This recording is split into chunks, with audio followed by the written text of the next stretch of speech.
Okay, good morning everybody. Thank you very much for coming. We welcome our viewers. 1 second.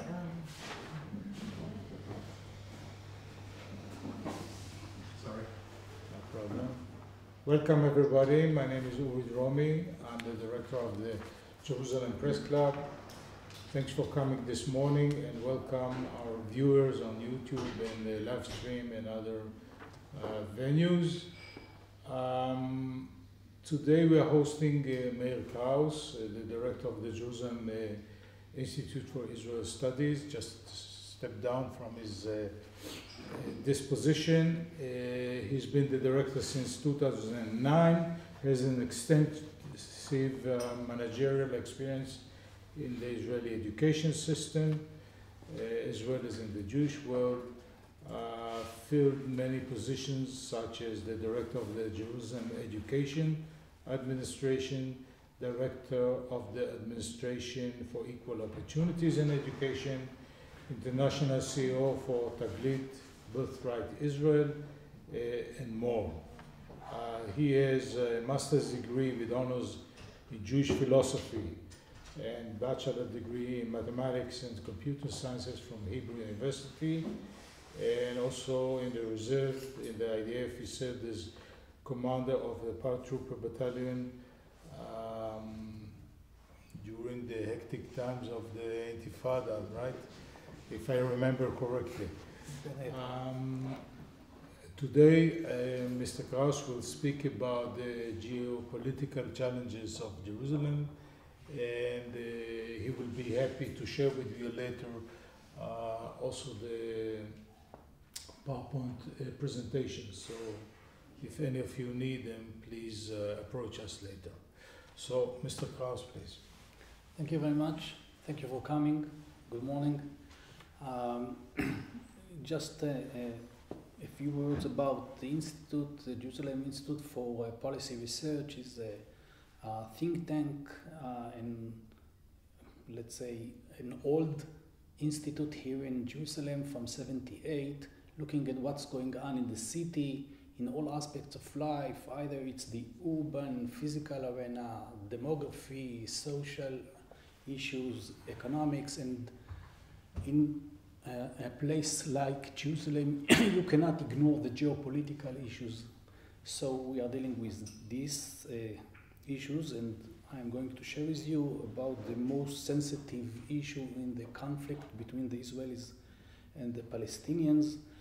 And I'll try to share with you the main obstacles toward arrangement in Jerusalem, and try to give some ideas what can be achieved here in order to solve the conflict regarding Jerusalem. So, first of all, our question for today: can the sides reach an agreement regarding Jerusalem, which is the most sensitive and complicated issue in the conflict?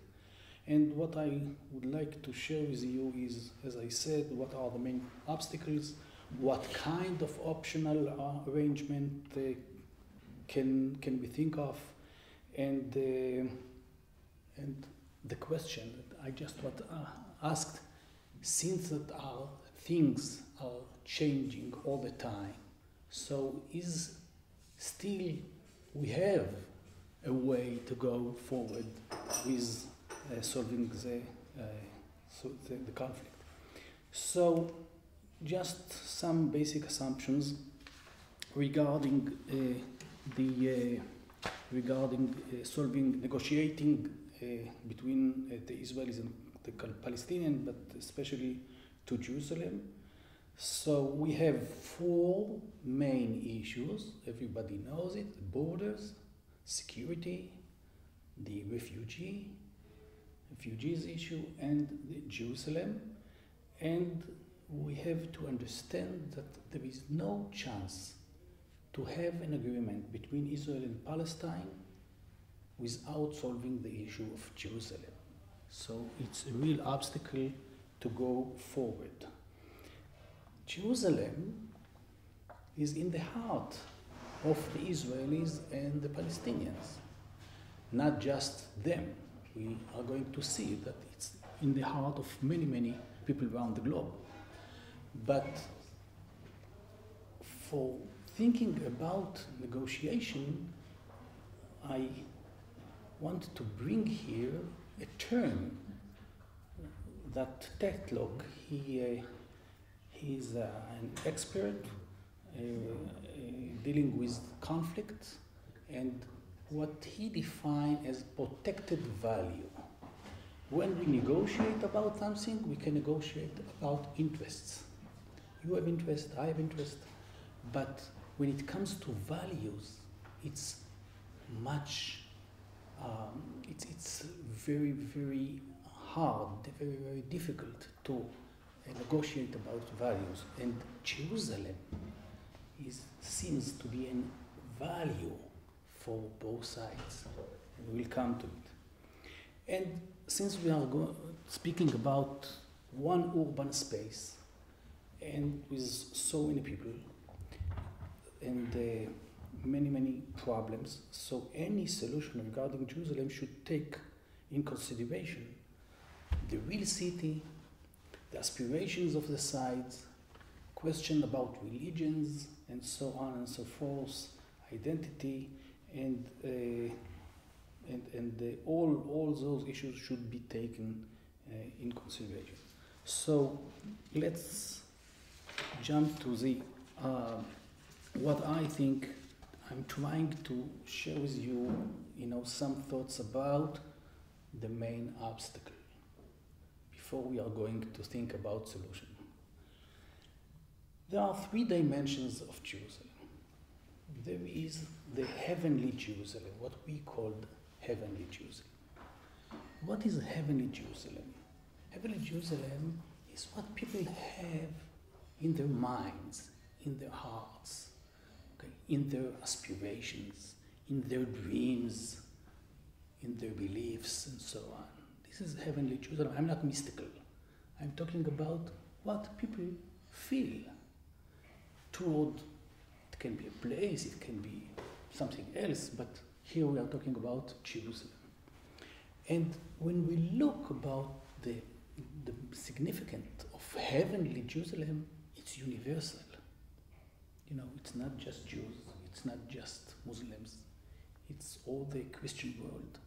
Okay, we can argue about 2 billion people around the globe, or maybe more, that Jerusalem is something in their hearts. And it's a holy place. And it's it's a holy place for the 3 monotheistic religions.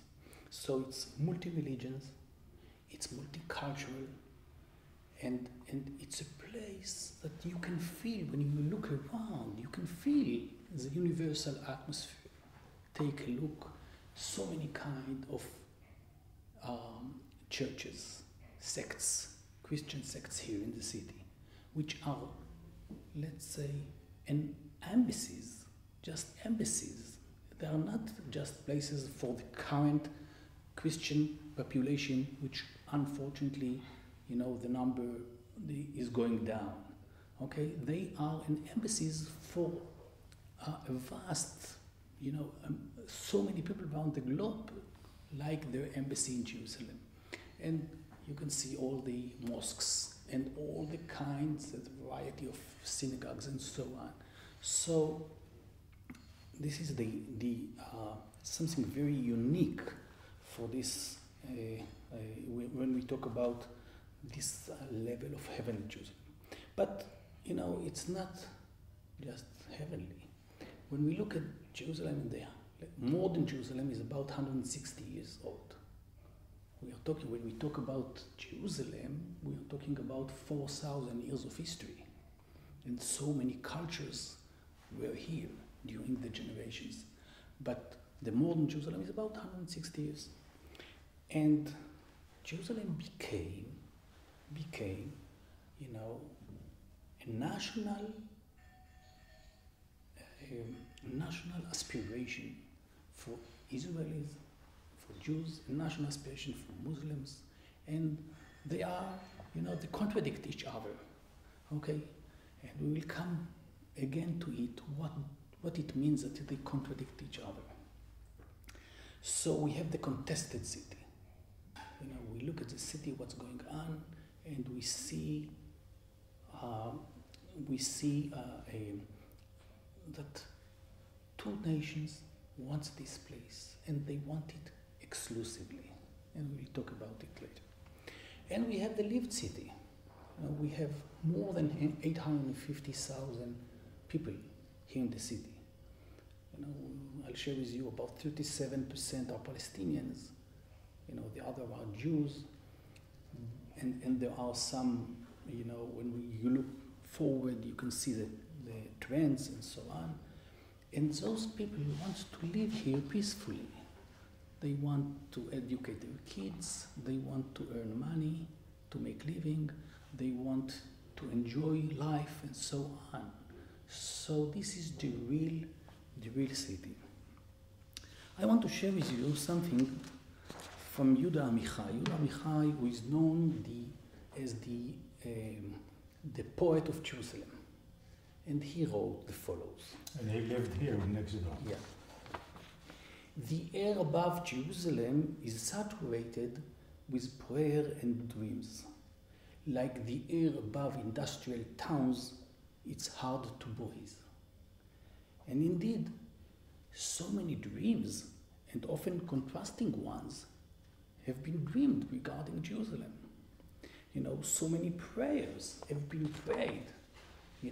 Different prayers have been prayed toward Jerusalem. And each of those who pray, to Jerusalem, okay, express its own wishes and yearnings. So, and what these dreams and prayers do? They consist the heavenly Jerusalem. But they did not remain just in heaven. They influenced the real life in the city. And what we have to understand that it's really something which is live in the real city. All those dreams, aspirations, and so on. And while it's such wonderful to have such a universal place in so many, religions and nations, they look at it and feel something toward it, okay? But at the same time, this is the source of tensions. This is the source of the conflict here. And what I want to share with you is something which very, very interesting. Wherever I look at Jerusalem, what I see a competition. Jews, Muslims, Christians, and even groups from the same religions, like here between the Jewish, population, secular and ultra-Orthodox. They compete each other. Every group wants to shape the city according to its vision, according to their desires, okay? And they do it by many, by many tools. One tool is a way to enhance your presence in the city, but at the same time, you deny the other presence in the city. And all the sides use these strategies to enhance their dominance in Jerusalem. So, everyone deep in its heart want an exclusiveness on this city. And it's very difficult to solve it. So any agreement should take all those three dimensions of Jerusalem. the heavenly and the influence of the heavenly Jerusalem on the real city, you know, the argument, let's say, between the nations, and for sure the real life in the city.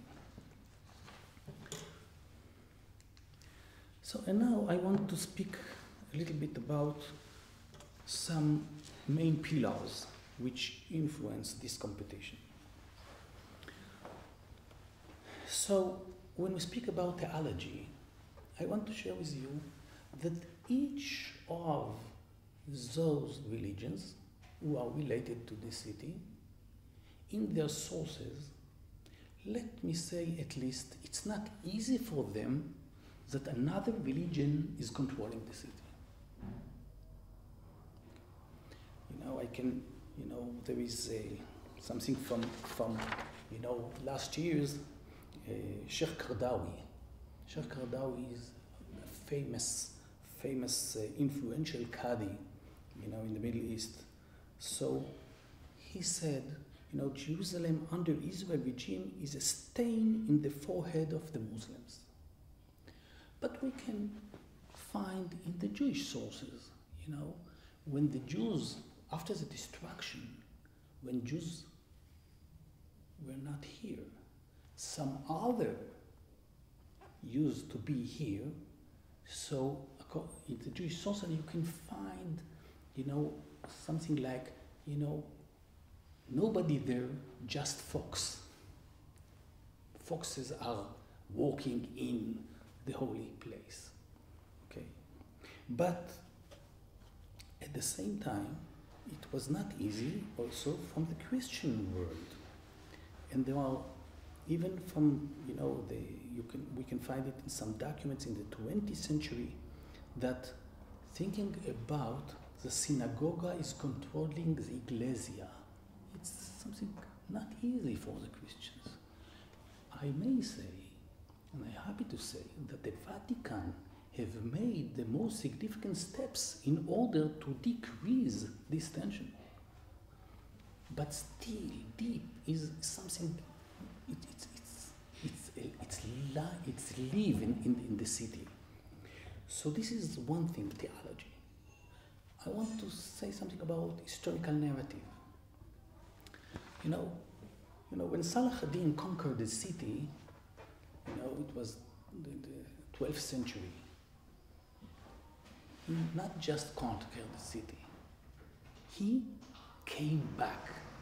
Every time someone is conquered the city, he is coming back.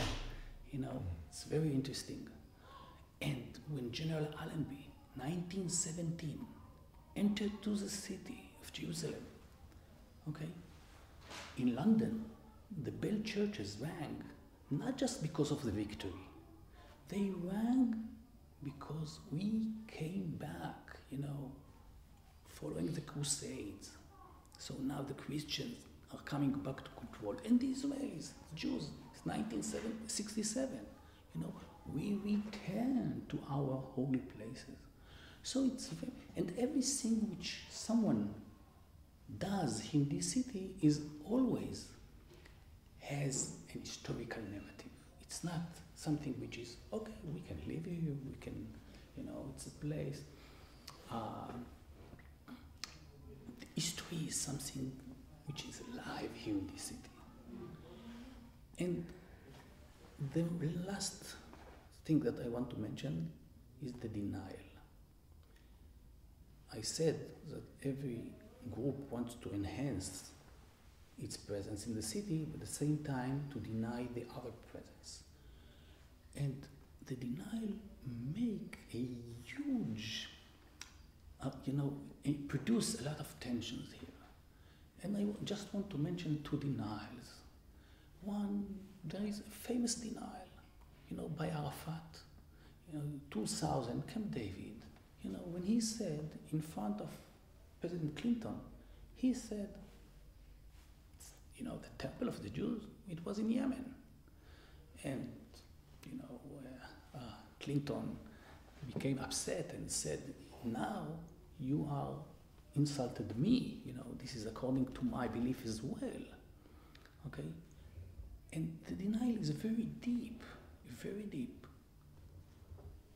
Although that there are so many Islamic sources which mention that in this place used to be the Solomon Temple, okay, and you can take it, up to the UNESCO, declaration.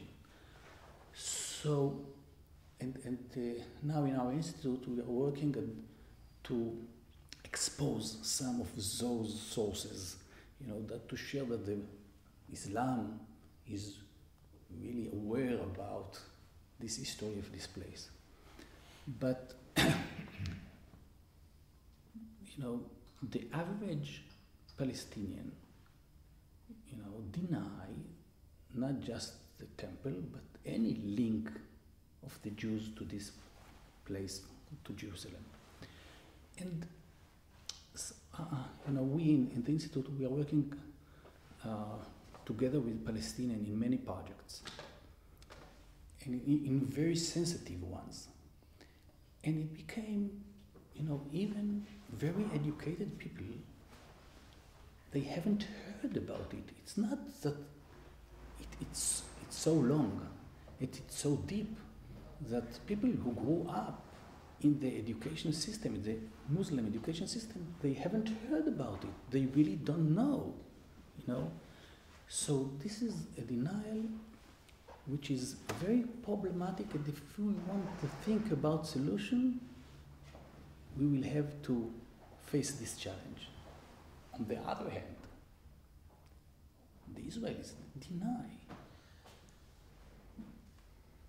let's say, some of the links of the Muslims to this very unique place, which is the whole, Temple Mount Haram Sharif.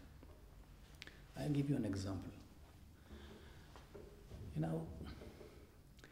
In the last week of the Ramadan, there is a night called Laylat al-Qadr. According to the Muslim tradition, they are coming up the hill and pray all the night. 2 years ago, I was invited by the commander of police of Jerusalem to see it. In that night, about 250,000 people came to pray in the mount. It was fascinating. Think about 250,000 people who are bowing, kneeling, bowing down and up, like some kind of a very impressive dancing. Okay. They came to the hill from all around Israel. They came from the West Bank. They came peacefully, and they went back home peacefully. And the day after, not a word in the Israeli media. Not a word. So what does it mean? We are a tiny country. It's so rare that 250,000 people are coming to the same place to an event. When will we have such an event? How come the Israeli media does not report such an event? Okay. This is some kind of denial. The Israelis don't want to really see, how this place is holy for them. So, all those things, constitute together the main obstacle, how to go on to solve this conflict here. And last thing, I want to say something about holiness. So it's very interesting. There is something which is very interesting. what I call the wrong equation. What does it mean, wrong equation? All the sides make the same equations. Holiness equal ownership equal sovereignty. This is the equation. But those terms are not the same. You know, sovereignty, it's an exclusive term. You know, a state is sovereign in this area. It means that not other state is sovereign in the same area. This is all, you know, all the aim of this term is exclusiveness. Ownership is the same. You know, if I own this table, it means that nobody else is owning it. We can be partners, but so we both are owners. But it means that there are others that they are not the owner of this table. But holiness, it's the opposite. Holiness is not an exclusive term. You know, why can't it be that we can share holiness? You know, why a place cannot be holy for you as for me, as for somebody else? We have to break this equation, okay, in order to think about options to solve this sensitive issue. And last, before we are going to the details, coming back to the competition, I call it the Jerusalem paradox. In a universal place, we compete for particular exclusiveness. So, this cannot be difficult. Very difficult. So, you still think that there is an option to go forward? Let's hear ככה, ניתן קיצור. Okay. Well, okay. So, the uniqueness of this city brings to the fact that there are many stakeholders. I'm not going to look over all of them, but so many stakeholders, and we have to take all of them in our consideration. And just to give you, something before we are going forward, so just to understand, if we want to go to look in the city, so these are the borders. The blue, no way. Okay, you can see it? Mm-hmm. You see okay, the blue line is the borders of before 67, between 48 and 67. This in the blue is the West Jerusalem, the Israeli one. We had an enclave here. This is the Mount Scopus. The green line is the Jordanian Jerusalem, and following 67, you can see here the orange line. These are the areas which annexed to the city by Israel after the war. So you can see what happened in the city in the last 50 years. This was the urban space, the Israeli one in blue, the Palestinian one, and by the way, there are so many neighborhoods which were not Jerusalem, but Israel annexed them to Jerusalem. In the Jordanian time, the Jordanian Jerusalem was just 6 kilometers, square kilometers. Israel annexed the city to about 120 square kilometers. So, and this is you can see in 2013, you can see that every side, each side wanted to develop his area and so on.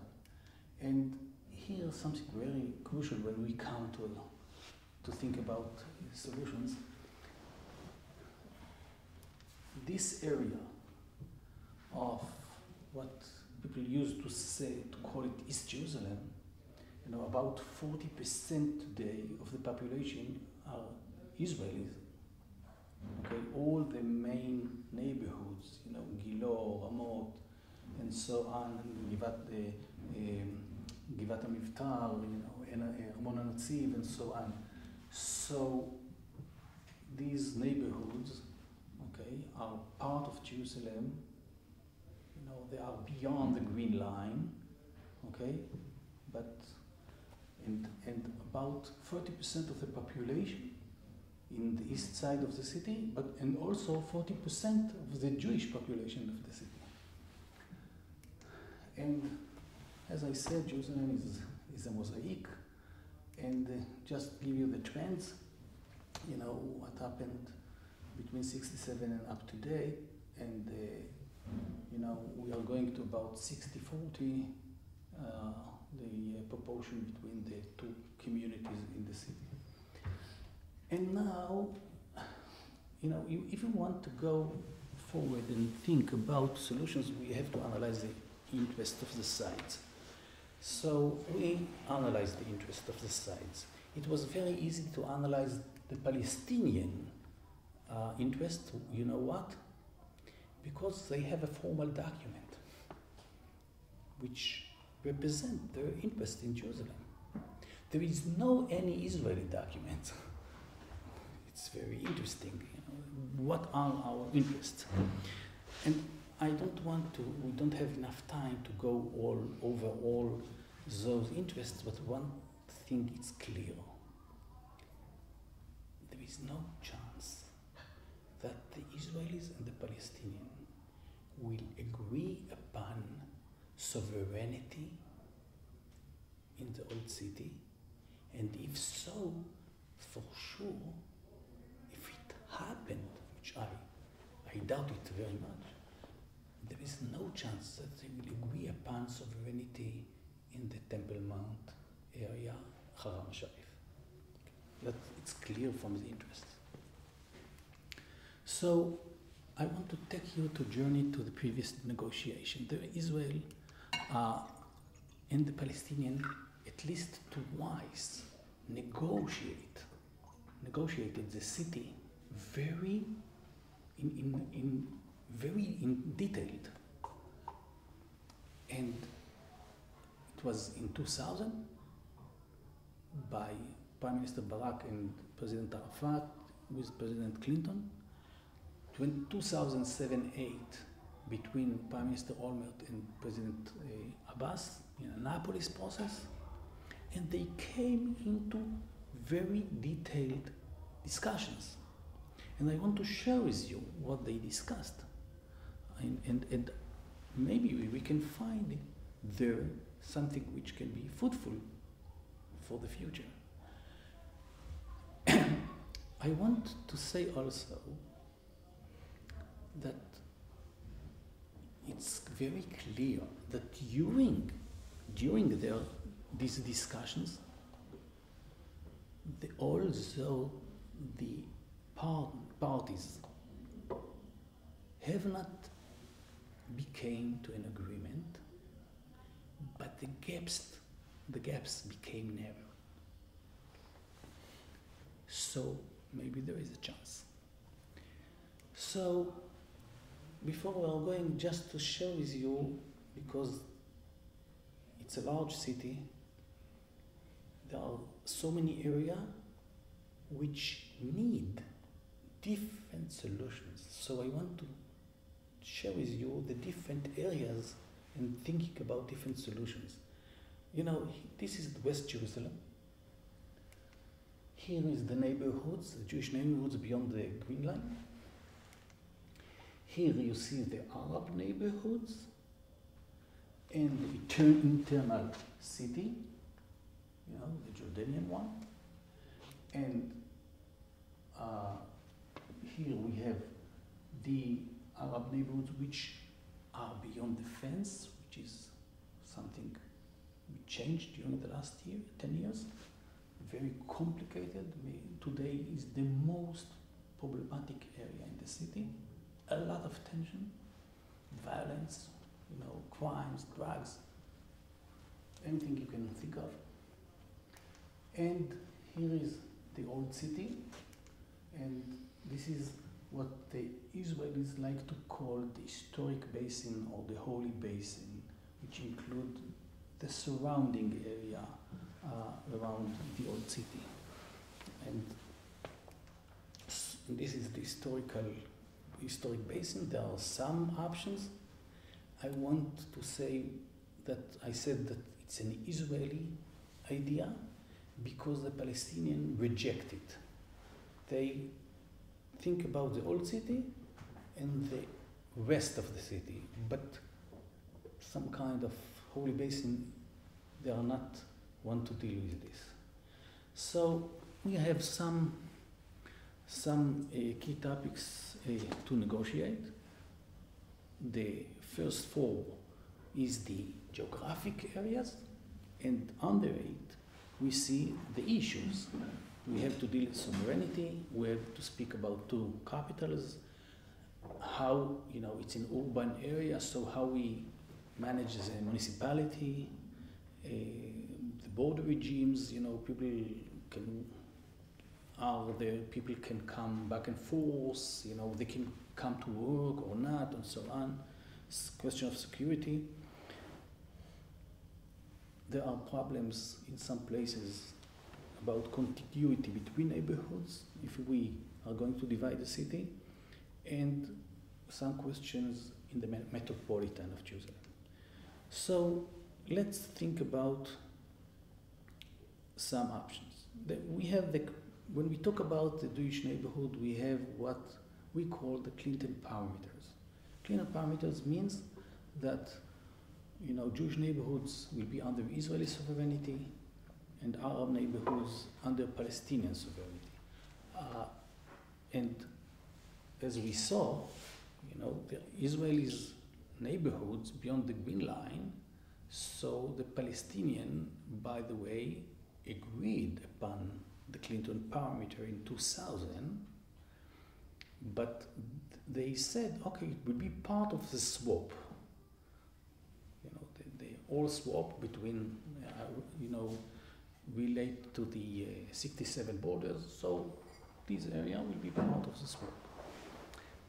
I have to say something to be a little bit careful. In the two cases of negotiating Jerusalem, it was agreed that nothing is agreed, until everything will agreed.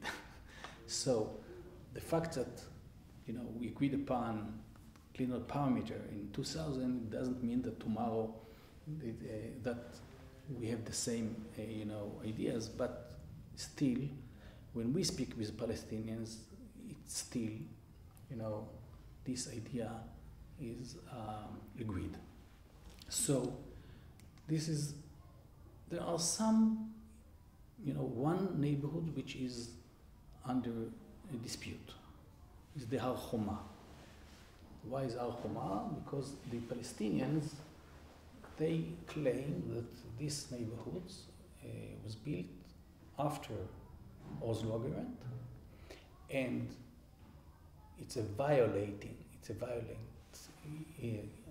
this building violates the agreement. So they said, okay, this is not going to happen. So Har Homa is out of the Clinton parameters, and we will have to negotiate it.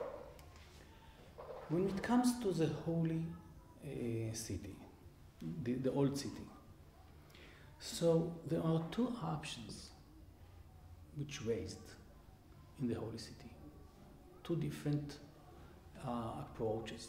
One in 2000 and the other one in the Annapolis. In 2000, they discussed about dividing the sovereignty within the old city.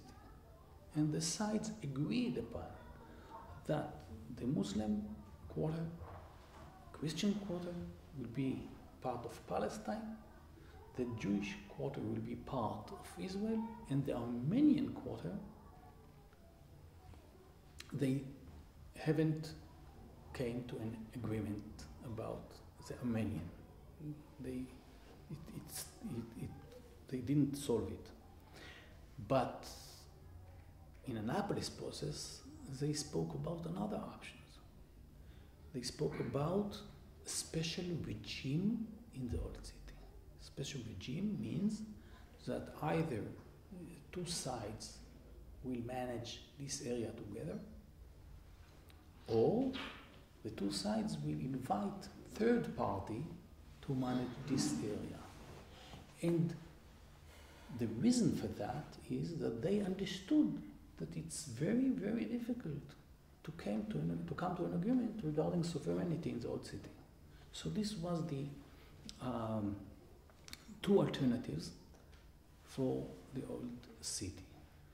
When it comes to the Holy Basin, as I mentioned, okay, so Israel wanted either option A or option B will implemented in the historical basin, okay, and the Palestinians refused to do it. They said, let's talk about the old city, and the rest is part of the neighborhoods, as we agreed about the Clinton parameters. So this is what I mentioned earlier, and this is the option B. You know, let's take all the area and put it under international regime or a regime by. And in Annapolis, they even discussed which countries will take part in those special regime. So, and you can see here the flags, the Israelis, the Palestinians, the Egyptians, the Saudian, and the United States. Later on, people spoke about involving the EU and so on. When it comes to the holy places, and sometimes we say holy places, but actually the dispute is about one place. But it's to cover Temple Mount Haram Sharif. And it was clear that the Israelis, it will be an Israeli sovereignty over the Western Wall, and it was agreed that the Palestinians will manage the Temple Mount. The sides didn't come to an agreement, to understandings about sovereignty over the Temple Mount, as I said. And it was very interesting. This is a crucial issue. You know, when we look at what kind of solution can be in the Temple Mount, there are, let's say, two cards to play with. One is the, let's say, religious card, let's say, and the other one is the national card. And let's think about option which, let's say, it will be sovereign by Palestinian, but still the question is if Jews can practice their religion in this place. Let's think about the opposite. It will be under Israeli sovereignty, but Muslims can practice their religion there. Or, as King Hussein idea was, let's think about will be, the sovereignty of God. Put aside the question of sovereignty from this holy place, and let's talk about, how to manage it. But if I look at it from the eyes of the Israeli Prime Minister, not as for today, when everyone understands, I'm not sure everyone, but politicians also, I'm not sure, they are reasonable people, understand that we have to keep the status quo in this area. The status quo, as far for today, does not allow, Jewish practice the religion in this place. Okay, and it caused a lot of tension. But when one day we come to an agreement, it will be very difficult to an Israeli Palestinian to an Israeli prime minister, okay, not to deal with the issue of allowing Jews to go to temple. How we can allow what kind of circumstances, procedures that Jews can express their religion in this place. It will be an issue. So, meanwhile, there is no an agreement. You can say, okay, it's very dangerous to shake the status quo and so on. And, it is the first year today, in the last 3 years, that Prime Minister didn't go to Amman. In November 14, November 15, the tensions in the hill was so high, and the Prime Minister went to Amman, sat with the king, and they, in one day, by the way, they decreased the tensions. So they know how to do it. It's very interesting. The question is why they don't prevent it in advance. Right. But this is another issue. But when it comes to the future, I don't see a way that this will not be an issue on the table, and the Muslim world will have to give an answer to that, if there is a way to do it. So, I think that I mentioned the main issues, and you'll touch the other issues. Yes, please. Jay Garfinkel, I'll get a USA. I wanted to ask you two things. One is the government of Israel has sovereignty over the Western Wall, and yet it denies the ability for 90% of the Jewish people who are not Haredi or Orthodox to pray there. Yesterday, Jewish federations in the United States sent a document to the Prime Minister, and also in Parliament there was a bill that was promoted and proposed that the Western Wall should now be under the Rabbanut, Israeli Rabbinate, which would effectively deny the January agreement of permitting non-Orthodox to have a sacred space as well. How do you think that if Israel can't solve that particular problem where it does have sovereignty among Jews, how do you propose that? Let's take one at a time. Okay. So let's take it. So one is the couple. Yeah. So first of all, I invite you to look at our web. We published research about the struggle regarding the Western Wall issue, and we had a conference about it, and it's really very problematic, and it seems to me something so wrong, for Israel, and with the as a person, as a citizen who look at the question of all the issues here regarding, state and religion, it's something which cannot work, and what I think is that I don't know. It's also, let's say, what are the similars? It's a conflict in a holy site. It's a political conflict. It's a political conflict. Yeah. Sure, political conflict. And the government, hopefully one day will solve it. Let's hope. Okay. Can we take some insights from this struggle to the conflict between the Israelis and the Palestinians, I'm not sure. So many, so many stakeholders are involved in the Israeli-Palestinian conflict. It's not within the Jewish world. It's something which is, the world is playing role here. And I'm sure there is no, what I am sure, without the world playing role in the future, Israelis and Palestinians are not going to solve the issue.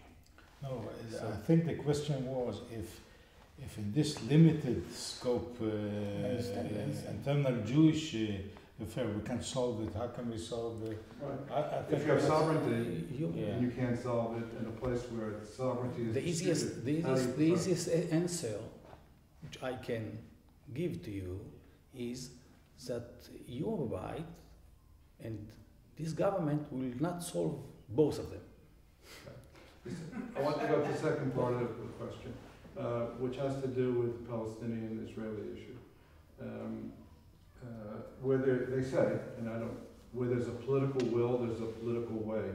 It seems to me that both Israel and the Palestinians do not have a political will, so a political way is impossible.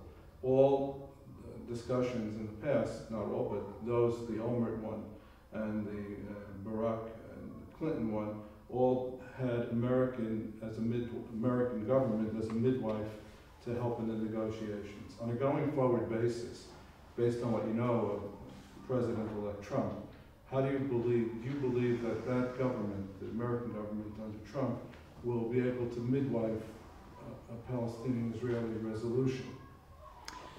Okay, so first of all, I agree with what you open, that if there is a will, there is a solution. I'm sure, and I am, I have some years working with Palestinians, officials and non-officials, and with Israelis, professionals, people who are used to be involved in the past negotiations and so on. And it's clear, if there will be a will, there will be a solution. Now, the question is, if, put aside thinking about all the details of the solutions and rather think about ways to encourage the will. This is our task for today. Okay, we all know, grosso modo, what will be the solution. Okay, so the question is how to find ways, okay, to bring people to the will. This is the most challenging question is for today. Within the Israelis, and the Palestinians. Meir, can I ask you something? I mean, going from the holy to the actual reality. How would let's say we solve the problem roughly according to the Clinton parameters. How will the city be run? Okay, that's a good Let's question, say but just one thing to add to your question. Okay. I'm not an expert about American politics. You asked me about Trump. The only thing that I can say that this guy, new president, is unexpectable. So I don't know. I don't know. Okay, that's fair enough. Thank you. So how will the city be run? Yeah. So there are several options. If we are going to really divide the city, so it will be two cities very close to each other, with borders, with gates. The question is about the border regime is a question. If we allow people to walk freely, if we allow cars to come in and out and so on and so forth, but it will be two cities. One, it will be the capital of Palestine, the other one, capital of Israel, and each city will run. Okay, since there are some infrastructures that are, the same. The light rail. Night rail is very simple, so they will change the route. It's not the issue. Electricity, water, sewage, there are problems with police. electricity, water, sewage, and so on. And okay, two cities will decide how to do it together. It's not really, in a peace time, we can, and there are some ideas. There are some other options. The Palestinians, it's very interesting.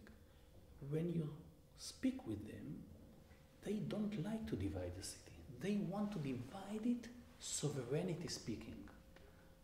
Means, okay, so it will be clear what is ours and what is yours, but not with a fence. They want open cities, they call it, okay? And it's not just the Palestinians who live in the city, but also is the, let's say, the formal, the official position of the Palestinian administration. And they say, why not? It's very interesting that most of the Israelis reject it because of security. So what do you think now? Jerusalem will be an open area, and every Palestinian or somebody else who are coming out of Palestine through via Palestine will come into Israel without any control and so on and so forth. But there are some ideas. People already wrote about it. There will be, two municipalities, but there will be, a higher level of metropolitan council, and they will lead with all the joint aspects and so on. Talking about the special regime, I would like to share with you that we work 3 years with a Palestinian group, thinking about the type of what does it mean special regime for the old city. And we came to a very nice document, let's say, which relate to the municipal issues, to security, to law and order, and all the aspects that an area which people live in it, okay, should be managed. So there are options for that. Again, question of will. But now, I don't know if you know that Israel and Palestine, have not agreed upon the sewage,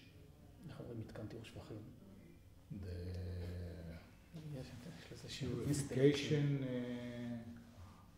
I call it the purification installation. There is, part processing of the sewage. Part of the sewage of the city, about 30,000 cube a day is going down to the Kidron Valley, okay, open, and there was some years that we work on this issue, and there are some years that, there was negotiation between the Israeli and the Palestinian to agree upon building, and facilities, and nothing happened. Sides didn't come to. Yes, please. Yes. And we'll conclude with this. I was wondering, did you ever discuss with the Palestinians the issue of basically that there will be kind of joint city? I mean that they participate in the current municipality, and also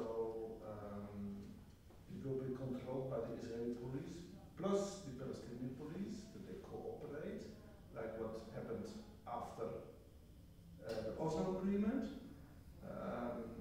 so that you have a kind of joint security for the city, and also joint management. There is, following Oslo Agreement, Israel agreed upon a Palestinian police in the areas which are beyond the municipal border of Jerusalem, like Abu Dis, like Azariah. Israel didn't agree that Palestinian police will come formally to the area which is under the Israeli sovereignty. Okay, and it seems to me very difficult for the Israelis to agree upon before any solution that they will come. As long as, and by the way, Israel allowed in the last year and a half that in those areas there will be more Palestinian troops in those areas, Abu Dis and Al-Azariah and so on. And by the way, there is an U.S. Army unit here which train the Palestinian troops in order to bring them to the level of serving, as the real police. So I don't see such a combination. If we agree about special regime, let's say in Old City, some kind of cooperation between two police in this area can happen. This is one of the version of special administration in the Old City. But I don't think that in a sovereign area such an option exists. Mr. Kraus, I want to thank you for a wonderful presentation. Thank you all for coming. Thank you. And I'm sure if people want more material, they can go into the website or approach you. And Most welcome. Thank you very much. Stay tuned for our next event. בסדר?